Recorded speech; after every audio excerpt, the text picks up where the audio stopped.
थोड़ा सा डिस्कस करेंगे पाकिस्तान के कुछ न्यूज़ जो हमने इन दिनों में देखी है आज और कल में, जिसमें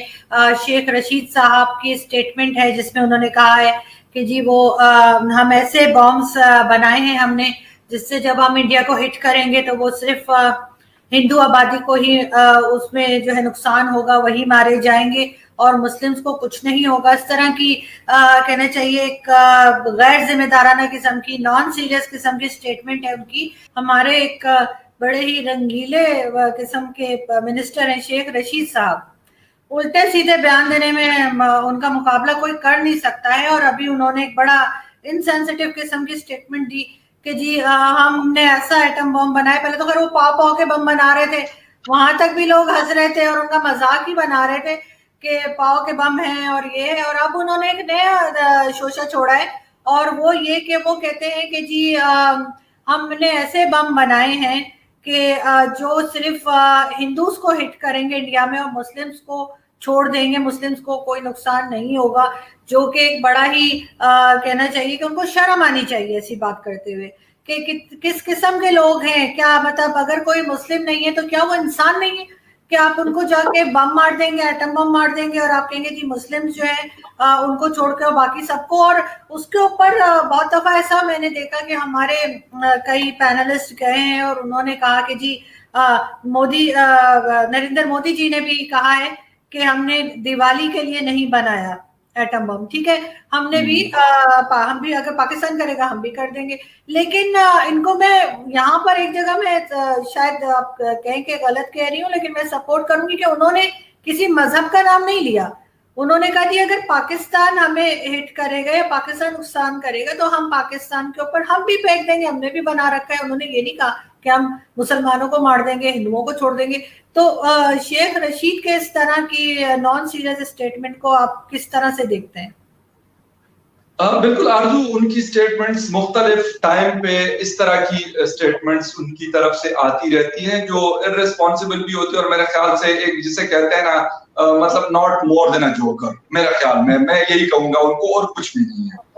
मतलब इस तरीके से बातें, यार आप एक इतनी बड़ी उस पे बैठे हो, इतने सीनियर आप पॉलिटिशियन हो और इस तरह की फजूल बातें करने से कि हम न्यूक्लियर बॉम्ब जो है हम ये मारेंगे तो उससे हिंदू स्कूलों में, मस्जिद में, गुरुद्वारे में, मंदिर में या कहीं पर भी मार्केट में, वो आम इनोसेंट लोग होते हैं, उनका किसी से यकीन करो कुछ भी नहीं दे लेना देना होता। और मेरे ख्याल में उनका जिसे कहते हैं कि एक जज्बाती लगाव कुछ हो सकता है किसी हद तक, वो भी कुछ होगा, अदरवाइज इसके अलावा कुछ नहीं होता। तो इंसानों को मारना, वो बेशक एटम बम से आप मारते हैं, बम से मारते हैं, गोली से मारते हैं या किसी और चीज से, ये बिल्कुल दिस इज नॉट एक्सेप्टेबल। वो बेशक हिंदुस्तान की आप बात करते हैं, वो बेशक अफगानिस्तान की आप बात करें या बेशक आप पाकिस्तान की बात करते हैं, तो बिल्कुल ये एक्सेप्टेबल नहीं है। शेख साहब को बजाय इसके कि इस तरह की फजूल स्टेटमेंट्स देने से बेहतर है कि वो अपनी रेलवे के ऊपर फोकस करें, उस डिपार्टमेंट को बेहतर करें, रेलवे को बेहतर करें, आगे की तरफ ले आए, ठीक है। जो मतलब ट्रेनें कभी पटरी से उतर रही है, कभी उनके सिग्नल्स की वजह से एक्सीडेंट्स हो रहे हैं, लोग मर रहे हैं, कभी आग लग रही है, कभी इस तरह की चीजें हो रही, उसके ऊपर आप फोकस नहीं कर रहे हैं। ML1 के ऊपर भाई आप कोई काम करो, दिन रात एक करो, बजाय इसके कि आप कभी मतलब एक टीवी शो में बैठ के वहां पे मतलब जिसे कहते हैं कि बेपरखी छोड़ रहे होते, और कभी मतलब दूसरी जगह पे बैठ के वो कर रहे होते। भाई आपका ये काम ही नहीं है। आप या तो ये कि जाके उमर शरीफ साहब और इस तरह के लोग की जगह ले लें, स्टेज पे जाके मतलब परफॉर्म करना शुरू कर दें, या अगर आप एज ए पॉलिटिशियन हैं, एज ए मिनिस्टर हैं, एज ए सीनियर पॉलिटिशियन अपने आप को आप कहते हैं कि आपको 30 साल हो गए या 40 साल हो गए सियासत करते हुए, तो आपको डिलीवर करना चाहिए कौम को, ना कि आप ये फजूल बातें करें। किसी को आपकी स्टेटमेंट से क्या मिलता है? एक टाइम का खाना नहीं मिलता आपकी स्टेटमेंट से किसी पिंडी में रहने वाले बंदे को, या इस्लामाबाद में या किसी और जगह पे। अगर आप रेलवे को बेहतर कर लेते, एक आम आदमी का ट्रेवल करने का जिसे कहते हैं कि जराए हैं, उसके अगर उसको आप फैसिलिटेट कर दें, अच्छा कर दें, लोग एक जगह से दूसरी जगह जाने में जल्दी पहुंचे, एक जगह से जो अगर आपका माल जा रहा हो, कंटेनर जा रहा हो, तो जल्दी पहुंचे, तो मेरे ख्याल में वो की वजह से लोग आपको याद करेंगे। जिस तरह नवाज शरीफ साहब को मोटरवे की वजह से याद किया जाता है, जब भी कोई ट्रेवल कर रहा होता है, वो बेशक नवाज शरीफ का मुखालिफ क्यों ना हो, वो कहते हैं यार बड़ी मतलब एक बहुत बड़ी फैसिलिटी है कि यहाँ से मैं निकलता हूँ तो 3.5 घंटे में मैं लाहौर होता हूँ, 1.5 घंटे में मैं पेशावर होता हूँ, 2-2.5 घंटे में मैं फैसलाबाद होता हूँ। तो ये सारी चीजें ये मेरे ख्याल में मैटर करती है, ना कि ये फजूल बातें मैटर कर रही होती कि आप हिंदुओं को हिट करेंगे और मुसलमानों को छोड़ देंगे। दोनों हमारे लिए रिस्पेक्टेबल है, कोई भी इंसान। बिल्कुल, और ये शायद शेख रशीद साहब का एक तरीका है न्यूज में रहने का, क्योंकि जैसे ही बोलते सीधे स्टेटमेंट देते हैं, सब लोग उस स्टेटमेंट को उठा लेते हैं उनकी, और इंडियन मीडिया भी बात कर रहा होता है। मैं तो 21 तोपों की सलामी दूंगी हमारे उन बहादुर पाकिस्तानी पैनलिस्ट को जो इंडियन टीवी पे जाके शेख रशीद साहब के स्टेटमेंट को डिफेंड कर रहे होते हैं और बता रहे होते जी उन्होंने ठीक बताया है। आप समझ गए वो कह रही है, हिम्मत है उनकी, उनको उन पैनलिस्ट की बहुत हिम्मत है कि वो डिफेंड करते हैं। जी फखर, हमने हमेशा से सुना है बचपन से एम्बेसी बंद हो गई किसी कंट्री में, एम्बेसी को ओपन हो गई है, एम्बेसी किसी जगह एम्बेसी खोली गई है, किसी जगह एम्बेसी बंद की गई है, एम्बेसी बेच दी गई है। ये हम आज पहली दफा सुन रहे हैं। ये क्या चक्कर है कि एम्बेसी बेच दी गई है? बिल्कुल आरजू, मैंने आपको अभी थोड़ी देर पहले कहा था कि पाकिस्तान में कुछ भी पॉसिबल है, कुछ भी हो सकता है, तो ये भी एक चीज थी और हो चुकी है। ये जकार्ता में जकार्ता में शायद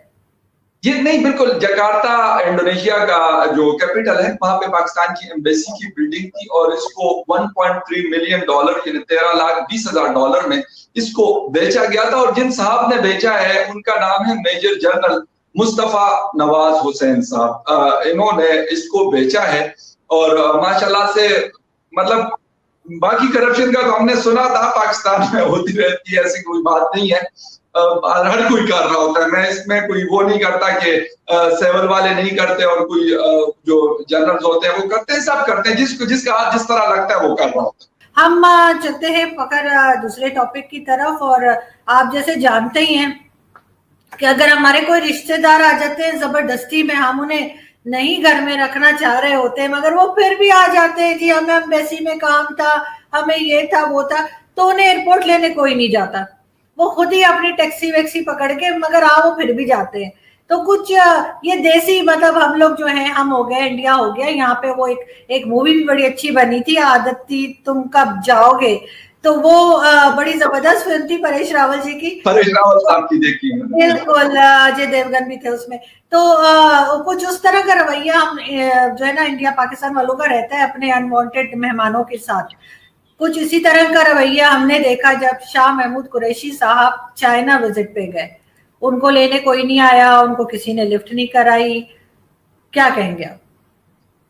बिल्कुल, कुछ चीजें ऐसी आई हैं कि उनको एयरपोर्ट पे कोई लेने नहीं आया, या फिर उनके foreign minister, Chinese prime minister से मीटिंग थी, बड़ी इंपॉर्टेंट मीटिंग थी, उसमें बहुत सारी चीजों की डिस्कशन हुई भी है, मुख्तलिफ किस्म की। एक तो ये कि मतलब एक तो ये बात की जा रही कि वो पैसे मांगने गए हुए थे, कोई सऊदी अरेबिया ने, क्योंकि $2 अरब उनके फिलहाल रहते हैं जो उन्होंने हमें पिछले साल उधार दिया था, तो उसकी वापसी के लिए वो गए हुए थे।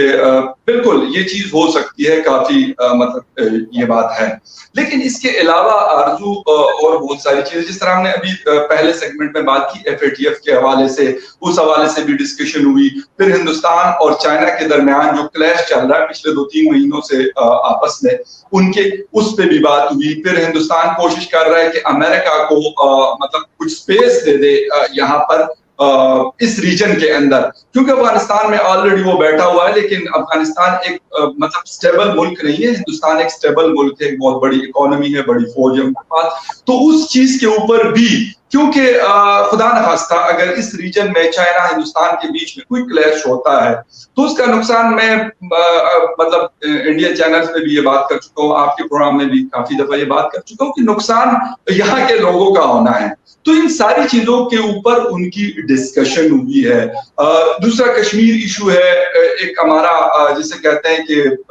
मुसलसल 70, 72 या 75 सालों से उसके ऊपर पाकिस्तान का स्टैंड है, तो इस चीजों के ऊपर बात हुई। इस्तेकबाल उनका नहीं हुआ उस तरीके से, शायद मैं मतलब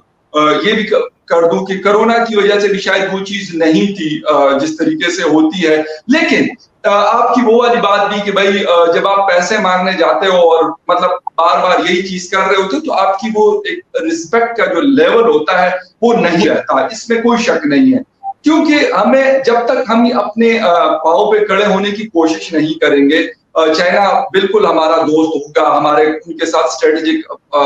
जिसे कहते हैं पार्टनरशिप होगी, रिलेशनशिप होगी, सीपैक है, उसमें बहुत सारी चीजें हैं। लेकिन एक जिसे कहते हैं लेवल भी होता है, जब आप मतलब हर वक्त मांगते तांगते रहते हैं, तो मेरा नहीं ख्याल कि कोई भी हो, मैं और आप हो या मतलब कंट्री टू कंट्री बातचीत हो, तो ये सारी चीजें जो है वो आपको नुकसान देती है बहरहाल। और एक चीज शामिम कुरैशी साहब के बारे में भी आजकल आपने भी पढ़ी होगी, बड़ी मतलब चीजें गर्दिश, खबरें गर्दिश कर रही है कि वो सारी चीजें कर रहे हैं, लेकिन अगर वो एक चीज नहीं कर रहे तो अपनी फॉरेन जो मिनिस्ट्री है उसको उस तरीके से नहीं देख रहे जिसके लिए उनको एज ए फॉरेन मिनिस्टर रखा गया। बाकी सारी चीजों में इंटरेस्टेड रहते हैं।